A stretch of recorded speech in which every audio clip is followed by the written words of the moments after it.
Peninsula have been working with chambers a long time now, and like David has said there, we've been inundated with calls as well. I think at one stage our advice line went up 300% with calls in these very unprecedented times, and it's very difficult for small business owners, to know how to deal with all the different circumstances that they're coming up with throughout COVID, etc.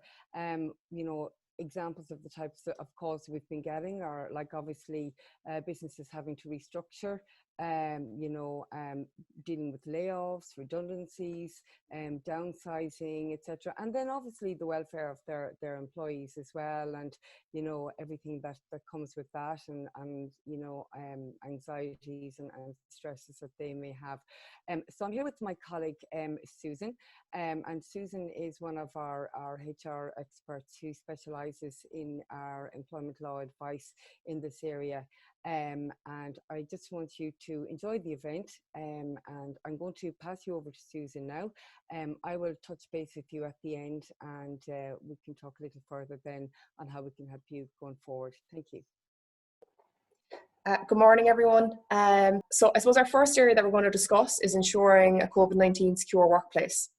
So it should be specifically noted that the government's roadmap specifically requiring organisations to develop a plan for returns to on-site working and resuming operations with due consideration to the following areas. So social distancing compliance, hygiene and cleaning, compliance in higher risk situations, a plan for medical vulnerable people or pregnant people, for example, and contact tracing. So I suppose while this was part of the government's roadmap that was reviewed in May, this is now obviously subject to review due to the new levels, the 5-level plan that has been given to us by the government. And obviously, as you're aware, Dublin in level 3, Donegal following suit, and unfortunately a couple more counties will cycle in and out of it. So assess what is right for your business and your workforce. I suppose this is an area where employment law and health and safety cross over. So the big thing when you are reviewing this is to do whatever is reasonably practicable. So what you can do within your power as an employer. So even where employers are legally permitted to reopen their facilities, they need to scale up their operations, or they need to do it, cautiously. So employers will still be exposed to legal liability if insufficient precautions are not taken, and employees may also be hesitant to return to work if they have concerns over their overall conditions, if they're not sufficiently safe.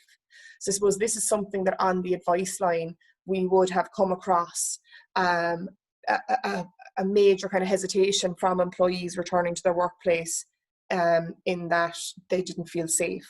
So it's trying to ensure that everything is done as much as possible. So COVID-19 employer considerations: ensure your business is protected, taking professional advice before drastic actions, a review of all current company policies, employees working from home. And I suppose, as you can see today, I am still working from home, as is Avril, as I'm sure many of you are. But I suppose a key point there is to remember, when someone is working from home, it is still the workplace. A reduction of workforce to protect cash flow, which is something we're going to look at in a little bit more detail in this presentation. And are your actions taken within the constraints of the law? And this is obviously something as Peninsula, as a company, that we have been advising our clients, is achieving the best outcome for the employer within the constraints of the law, and protecting your employees, of course. So your duty of care for health and safety. Employers have a duty of care towards their employees, which includes not exposing them to unnecessary risk. In this case, they may include not putting them in a position in which they could become infected without taking all the reasonable precautions. And I suppose, again, as I mentioned, your health and safety and employment law, especially during this time, are very much interlinked and intertwined, and need to work with one another.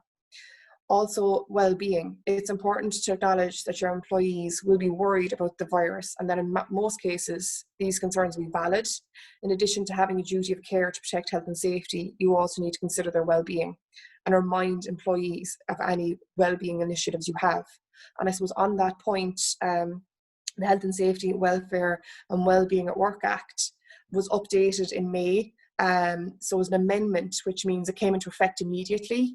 And a key point to note from that, as the last sentence in that paragraph kind of points towards, is employee wellbeing initiatives. So an EAP, or an employee assistance program, it's now something that you need to have one available to your employees.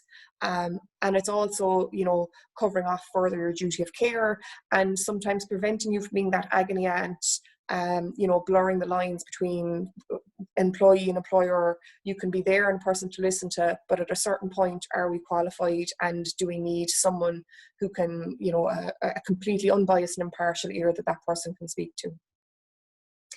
So reorganising your workforce. With all businesses feeling the impact of social distancing and other measures adopted to tackle the coronavirus, many employers will need to reduce headcount and consider restructuring and other cost-saving measures in order to sustain their business. So some questions that you can bear in mind as we go through this presentation. Can employees be redeployed? Can employees be laid off? Can working hours be reduced? And what are the rules around paying employees in these scenarios? And I suppose, to go back to that slide for a moment, this was something that I suppose we found on the advice team in Peninsula, that during kind of the eye of the storm, a lot of businesses may or may not have had to do any or all of these things previously. And it was something that, they didn't know were an option. For example, redeployment or reduced working hours. But it does come down crucially to the policies you have in place. And that's, something that we would strive to ensure that all businesses who our clients of ours have the correct policies in place, that when they need to call upon them, they can. So what is redundancy? If you make an employee redundant and the employee were to take an unfair dismissal claim on that basis, then a tribunal will look at three things. Was there a genuine ground for redundancy? If so, was this employee fairly selected for redundancy? And if so, was a fair redundancy procedure followed? There are three very important questions to bear in mind. All three need to be, essentially the answer needs to be yes, in short. And the penalty for breaching Redundancy Act is quite significant, because it's one of two acts that almost gives you a point by point of how things should be done. So the penalty can be fairly hefty for not following the correct procedure. So 5 grounds for redundancy. An employer has ceased or intends to cease to carry on the business for the purpose of which the employee was employed, or in the place where the employee is employed. Number 2, requirements of the business for the employee to carry out work of a particular kind has ceased or diminished. Number 3, employer decides to carry on the business with fewer or no employees by requiring another employee to do the work of the redundant employee. Number 4, employer decides work being done is to be done in a different manner for which the employee is not qualified or trained to do so. And number 5, employer decides that the work being done is to be done by a person who is capable of doing other work for which the employer is not sufficiently qualified or trained. I suppose all 5 grounds could be met, which would be obviously a very, very strong case for a position to be made redundant, but some mix of them is also sufficient as well to note. So selection criteria. Once an employer has established A, if there is an agreed selection procedure, and B, the pool of affected employees, the employer must then determine the selection criteria. If a particular selection method is being applied, then the employee needs to be informed of this from the outset. The most commonly applied selection methods are last in, first out, skill selection matrix, or an interview selection. On that point, I suppose to note, last in, first out, the LIFO method, is probably the most straightforward for everybody to understand, because as I mentioned, the employee needs to be given advance notice of what the selection criteria is. However, last in, first out doesn't always suit a business. For example, if I'm in a key position where I have different access level to one of my colleagues, but I've been in the company a shorter time, then you could be almost, shooting yourself in the foot by using the last in, first out selection matrix. A skill selection matrix then looks at the skill sets. I suppose the key thing there is, once you decide on the skills, you are bound to them. So I suppose it's to ensure that it's a fair and unbiased view. For example, a simple one might be that if you put down that someone needs to have a degree and someone who's very good at their role doesn't have a degree, then that's, you know, slightly biasing the skills selection matrix in favour of one person over another. The other method then is an interview selection process, which whereby you can offer a role. For example, we had a case where a role was being absorbed. 2 roles were being made redundant, so effectively 7 roles were being combined into 5, and all 7 people who were at risk were allowed to go for an interview and see who would fulfill those 5 roles. So I suppose as well also to mention on that slide, it's within a business, depending on the size of the organisation, different departments or different functions, it is possible to use a combination of the 3 different methods to one, whichever suits the business best. So how do I plan for redundancies if our business situation deteriorates? A draft redundancy policies, I suppose on this one, it's something that we would very rarely have seen previously in employment documentation, a redundancy policy. However, now we're encouraging all clients to put in place a redundancy policy within their documents. This is kind of twofold. First of all, it's giving the business added protection under the Act. And second of all, it's giving everyone a fair ground, I suppose, everyone's singing from the same hymn sheet. Employees and employers know what this process is going to look like if it has to be invoked. So consider employees who are at risk, consultation, selection process, dismissal meetings, and redundancy pay. They're just some of the kind of benchmarks that need to be fulfilled throughout a redundancy process. Provide all necessary letters and correspondence throughout the redundancy process.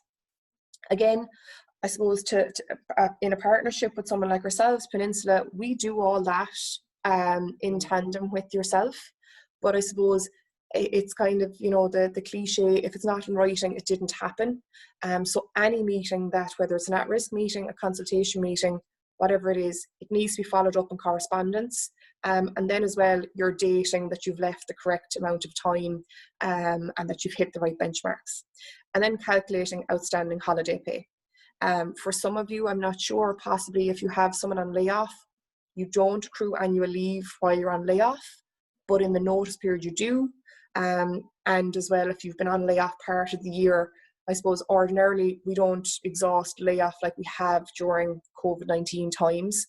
So it is just a little bit of an equation that needs to be done so that it doesn't come back on you as an employer that you incorrectly calculated something. Even by accident, you need to be able to demonstrate that this was your workings, almost like an exam.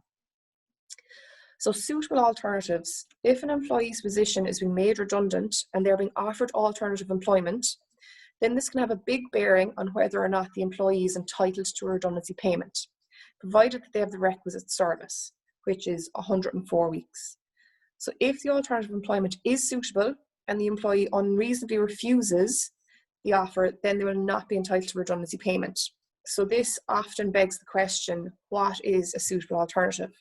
So if I may, I prepared a little kind of a case study because I thought it was quite interesting. It was a client of ours, now not during COVID, but a client of ours at the tail end of last year.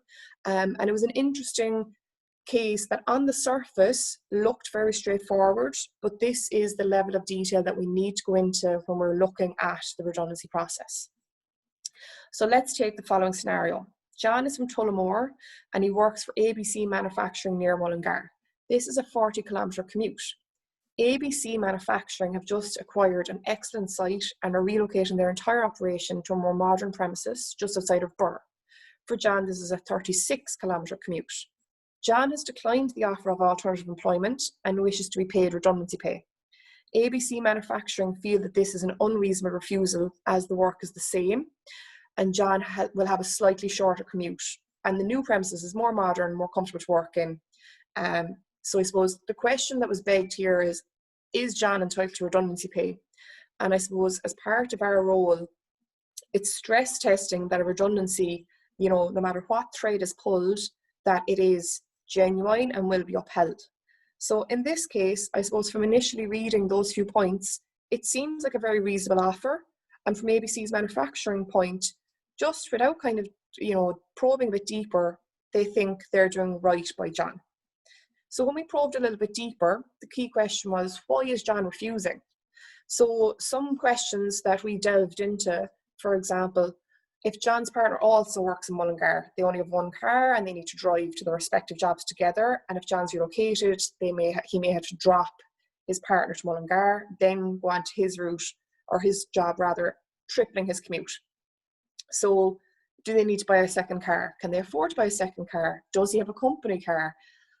What if John has to drop his children to and collect them from school in Mullingar? Again, adding an awful lot of time to his journey to and from work. And what if John does not have a car and gets the bus or train to work in Mullingar, but there is no such service from Tullamore to Burr? So I suppose they're just kind of a sample of the questions that we would ask, when we're stress testing it. There's about 30 questions total, but I won't go into all 30 now today. But that's just to give you an example of, you've got to look at the situation as a whole.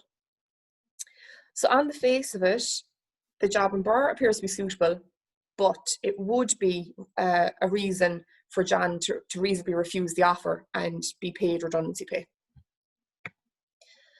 So this slide, kind of alarmingly, can I fire my staff? I suppose none of us are, the apprentice firing staff, but 5 reasons that are reasonable for dismissal. And I suppose the reason I included this slide is because they would factor into a redundancy situation. Touch wood, we won't get to that, but if we had to. So conduct is anything where you're breaking a policy of the company. Capability. So a great one that I suppose is very topical under capability is retirement. There is no compulsory retirement age in the acts in Ireland. Also, there is no required notice period, and you can only dismiss someone, I suppose, and to use even the word dismiss is a bit harsh, but to retire someone, it's almost an agreement between both sides. But also, if you were to retire someone out of the company, we look for what's called objective justification. Because I suppose if we look at the 9 grounds of discrimination, age is one of them, and retiring someone is a dismissal from the company, and doing that on the basis of age, they would take a case, and it already has happened that a case has been successfully upheld. Obviously, redundancy, something that we've spoken about already today. A statutory ban. So, for example, a statutory ban would be if you have someone from a country, for example, Brazil is the first one that springs to mind. They need a visa to work in the Republic of Ireland. And if that visa is void, it's a statutory ban. You can be criminally prosecuted for having that person in your employment without a work visa. And then some other substantial reason. So an unreasonable refusal to accept a company reorganisation that changes terms of employment. I suppose that is a great example, but I suppose one that's maybe a little bit easier to kind of understand. For example, if you owned a cleaning company and you had Mary who goes in and cleans in my office every week, and for some reason I'm not happy with how Mary is doing her job, and I ring you and say, I don't want Mary in my business anymore, I'm not happy, something happened. But you don't have work to redeploy Mary elsewhere. Then obviously after investigation and whatnot, that would be a reason. It's some other substantial grounds, third party pressure, we may have to look at dismissing that person, unfortunately. So what rights do employers have? I suppose I won't dwell on this slide for too long. You can see them popping in and out. There's about 75 up to 80 pieces of legislation now with COVID changing things that protect employees. And I suppose, unfortunately, how many pieces of these legislation are written to protect employers? None. So a key function of what we as a company, Peninsula, do is we're using the acts and the laws and the legislation, but we're ensuring that you are in the most solid position you can be in, and using the protections that are there to ensure you're doing right by your employees, but that you are safeguarded as an employer. So I suppose to that end, the solid foundations are your contracts. In-house, we refer to them as a statement of main terms, which is the 15 key terms you legally have to give to an employee. That's your kind of traditional sign on the bottom line. Then you have your policies and procedures, which we incorporate into a handbook. And then your SMT, your statement of main terms, and your handbook, they together form your contract of employment for your employee.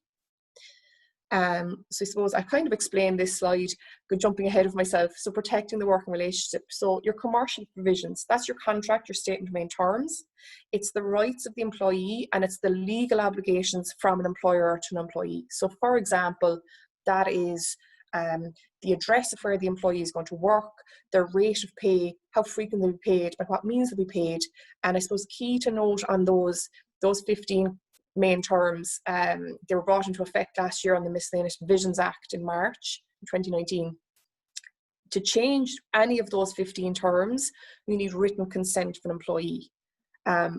Whereas with a handbook, you can issue notice, and I suppose your handbook, I joke and I call it the company's Bible.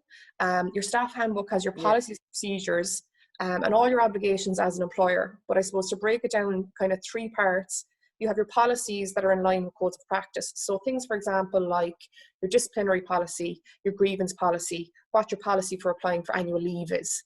Then have your kind of information almost in relation to obligations of an employer. So a great one there would be, for example, maternity leave, what your entitlements are and what they look like. What is the company's policy on CCTV phones, etc. Then you have kind of the ones that are tailored to your organization. So say, for example, if you have a uniform policy, if you have a mobile phone usage policy, they're kind of the ethos of the company in the handbook. So I've touched on a few of these already. I'm jumping ahead of myself on the slides. So there's a couple there, and I suppose some of these will be relevant to a business. You might pick and choose what we do, I suppose, tailor what's relevant to a company. For example, if someone is working behind the counter of a cafe, a computer usage policy may not be necessary to have there. But of course, a sickness policy would be, a wastage policy, whistleblowers policy. We're seeing that because there's direct link to COVID, whistleblowing, protected disclosure, people being unhappy with health and safety. So I suppose it's making sure you have the right policies in place. Then procedures. So again, similar situation here. Some will apply to all businesses, others may pick and choose. So the vast majority of them, I would encourage every employer to have in place, because they are your kind of, as I said earlier, everyone reading from the same hymn sheet. If you need to use one, for example, redundancy, you may need it, you may never have to invoke it, but you have a policy on it, and this is what it's going to look like. The same as for a grievance or any other policy or procedure, beg pardon. Then documentation. So I suppose we call these stationary forms, and I suppose I touched on them there. For example, for the redundancy, if you need a letter drafted, an invite to a consultation meeting or whatnot, we would draft them, but I suppose they don't need to go into your employee handbook as such, but they are all areas that need to be recorded in writing. So a great example there, the very first one, change your personal details. You need that in writing, because if Susan Dowling is changing her address, it needs to come from me in writing, because otherwise are we crossing to the realms of GDPR and identity theft, and things can snowball very quickly. And I suppose following on from what I've just spoken about with your documentation, the WRC, I'm not sure, possibly some of you may have had dealings with them, but they have kind of 4 key functions, as you can see there: information, inspection, enforcement and prosecution.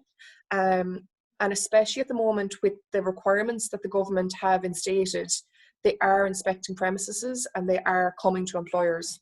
There's 4 main reasons they would visit. So announced, you will get a letter telling you I'm coming next week. For example, unannounced. Unannounced could be, for example, I know in the town I'm from here, they came on a Friday, small town, maybe 8 or 9 businesses, but they visited all of them because they're in the area. Then you have complaints. So for example, someone lodges a complaint, for example, they put in an anonymous complaint to the WRC because they haven't received a contract or haven't received their 5 main terms. Then WRC will more than likely audit you.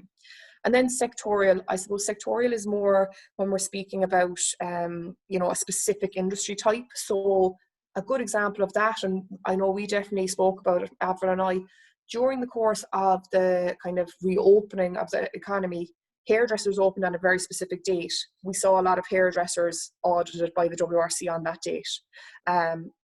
It could be a case of Also, I suppose, sector, unfortunately, we heard about the meat factories. They were all audited by, you know, the different governing bodies because that was a sector that they chose.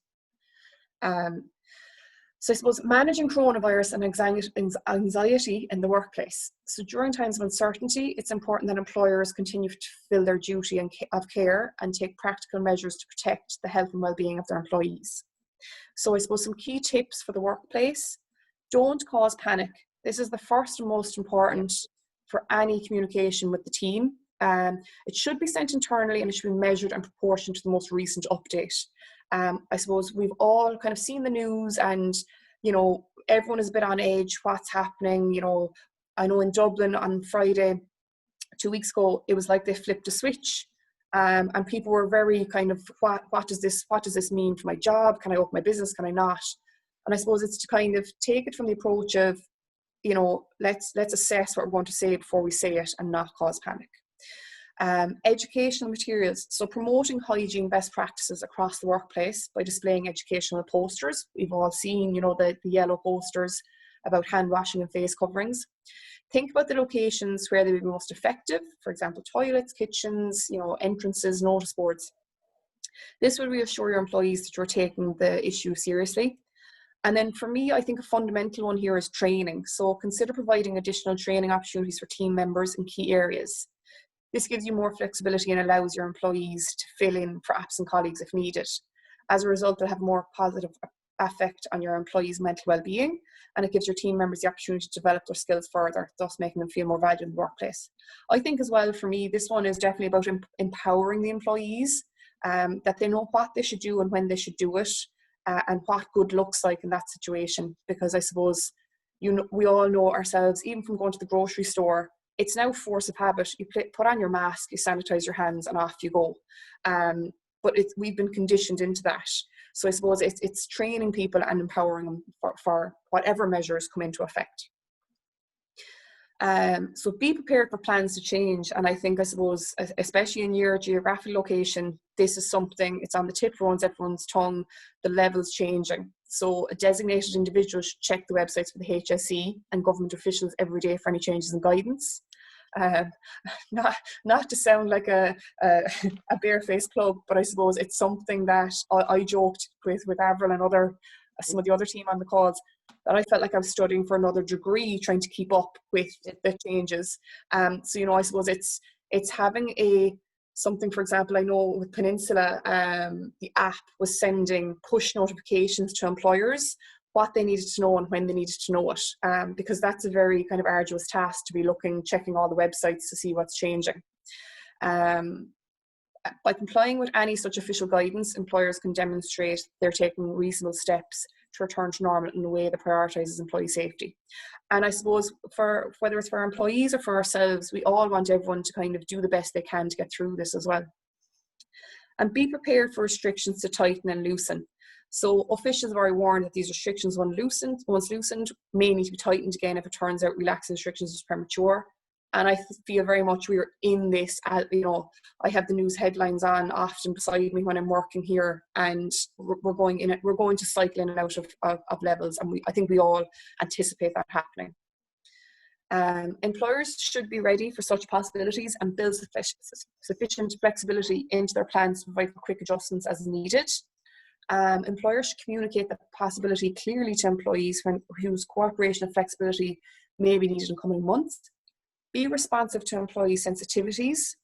Employers may be hesitant to return to work, even if all possible precautions are taken, and be prepared to respond to requests in a consistent way that addresses any legitimate concerns from the employee and it ensures productivity can be maintained.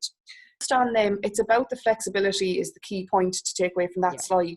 And I suppose what I would say on that is, you know, even highlighted in there in bold is to be responsive to employee sensitivities and take every precaution. I suppose at the same time, what I would reiterate on that slide is that, you know, the employer should do as much as possible, as much as reasonably practicable, having the right policies and procedures in place. But then at the same time, if someone is abusing, and we have seen quite a lot of this, you need to do everything you can first and foremost to protect the employees and have the right policies and procedures in place. But I suppose unfortunately, if we do need to take someone to task, it's making sure that you're covered from every standpoint.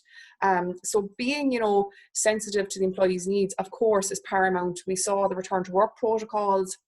I mentioned EAP, Employee Assistance Programme, but it's also about protecting the business as an employer, that if someone is taking advantage, how do we move this forward? And, what are the repercussions also?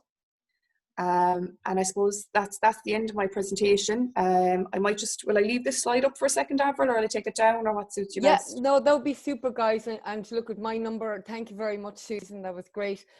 My telephone number is up there as well, guys, if anybody wants to call me. But just to make you aware that we will all, you will all get a call from one of my colleagues back in our office to just thank you for coming along today, to touch base with you, to see if there was any particular points. If you need a little bit of extra advice, we're happy to give that to you, compliments of the chamber as well. And just to see if you are interested as well, you can have a one-to-one consultation with myself. I suppose, look, I'm a field sales manager with Peninsula. I'm in the business 14 years. I'm going out and I'm meeting with small business owners, large business owners, corporates on a day-to-day basis. A little bit restricted at the moment, mind you. But, I've heard it all. And I suppose, look, the one thing that I would say to you is that, there is a right and a wrong way to have your house in order. It's very, very important. Unfortunately, there's no sympathy for it, but I didn't know this. Nobody told me this. I didn't have my ducks in a row, my documents in place.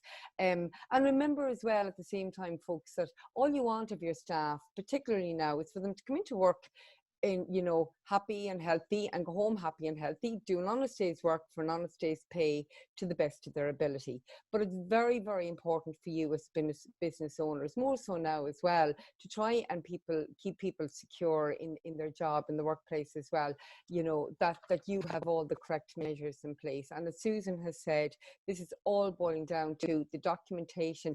I will say this to you, and I know Susan, stressed on it there as well. Oftentimes I go out to business owners and they have a handbook.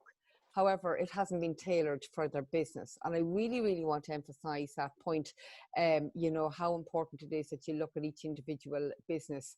For example, I deal a lot with the hair and beauty industry. So it's very important that that industry have the restrictive covenant policy in place. If you do have cameras, on your premises, that you do say, I do have the right to use those cameras. So oftentimes I say to people, do you have, something set up for cameras? And say, oh, you have a sign up there, which is absolutely important and necessary. However, you need to have that policy that I do have the right to use the cameras as evidence for grounds of theft or disciplinary, etc., etc. Susan also mentioned about the Employees Assistant Programme, which is something that we've been supporting our clients with for many, many years now. And it initially set up because our clients were actually crying out for it, where they wanted to be able to give that little bit of support. There's so much stuff going on in people's personal lives now that, unfortunately, it's not left at the door at 9 o'clock. And the employers, want to be able to help their employees, and to make sure that they don't have the professional expertise to deal with issues in their personal lives. However, they want to be able to give them that professional support. I know with our Employees Assistant Programme, all of your staff, they can even get 6 face-to-face counselling sessions with a clinical psychologist, and they can get 24-hour advice to speak with the nurse on any issues, and speak with all the professionals in many different areas, from childcare, elderly care, and obviously everything that's going on with the coronavirus now, and health issues as well. So look, I would say to you, don't be afraid of ever giving your documentation to your staff. You're showing that you're a professional organisation. You want to do things right. Good employees should not have an issue with this if it's told to them the correct way. I will say to you as well that just since coronavirus came to town, Peninsula have absolutely been very mindful of the fact that business owners, we've had to do a little bit of adapting as well to try and help our clients out as much as possible. We've introduced through our software things there like geolocation for people working from home, that they can clock in and clock out, a navigator for returning to work for employees. Our redundancy navigator is our most recent introduction, and we've got other like the advice app that Susan mentioned, which is extremely handy, because all you do is basically look at your phone, you can see any little updates, and obviously, as you know, there's ever changing changes in guidelines and in different areas, etc. And you need to keep yourself abreast of this. So what we want to do is try and do it in the simplest form as possible. So finally, I just want to say thank you all very, very much. And I hope we've answered all of your questions. As I said, my number is there if anybody wants to call me, but we will be in touch, so don't worry. And I just want to thank the Chamber as well. Obviously, just to mention, if any of you feel that you're completely out of your depth in this and you really do need that support, just to mention to you that there are benefits for any Chamber members who come on board with Peninsula for our full services. But obviously, this is an information session today, guys. We just want, the Chamber want to give you as much information in this particular area as you can. And as I said, if you do need any just follow-on questions, that's perfectly fine with us as well. Super. Susan, is there anything else that No, I suppose, yeah, like I suppose it's redundancy is such it's an all-encompassing topic, and layoff and short time and the other kind of arms and legs that lead into it. So even a 30-minute session on it is, I could talk about it all day. Yeah. And if you have a specific question, we could go down another rabbit hole. So I definitely agree. It's something, if someone had a particular area that, even an employee has come to you and asked you a question and you're just thinking, I don't know how I answer this. It's something that be happy to, have a meeting like this, myself, Avril, and kind of chat it out. Because I suppose the other thing about redundancy and some of these other webinars, I've been asked questions like, what's the difference between layoff and redundancy? What does this look like? And, I always say with employment law, a lot of it is down to the kind of background information, like that redundancy case that I gave you an example of, on the surface looks straightforward, but sometimes you do need to kind of chat these things out and drill a little deeper. So I suppose, just to reiterate, if someone was thinking this is a heavy presentation, there is a lot of information, and if there is a specific point or element of it that they want to, delve a bit deeper, happy to. Yeah. I mean, and look, it's all about being in control, folks. Don't if somebody confronts you with something that you're not expecting, just, kind of think before you act. And, just to take your time with it and make sure that you're doing things right, because the steps you follow are very, very important. And I hope that's one thing that you got out of today, because unfortunately I deal with so many small business owners, and sometimes unfortunately I'm dealing with them when it's too late, and it's just because they didn't follow the correct procedures correctly. So even how you word letters, that's why we do all letters, and we give you all these forms, whatever, to make sure that you've got the correct tools at your disposal as well. So just, don't panic, think about it and then respond when you have gathered all the information that you need. Okay, so hopefully I look forward to seeing some of you soon, and thank you very much. And I just want to finally thank David, Anthony, and all Dublin Chamber as well for their support today. Thank you. Right.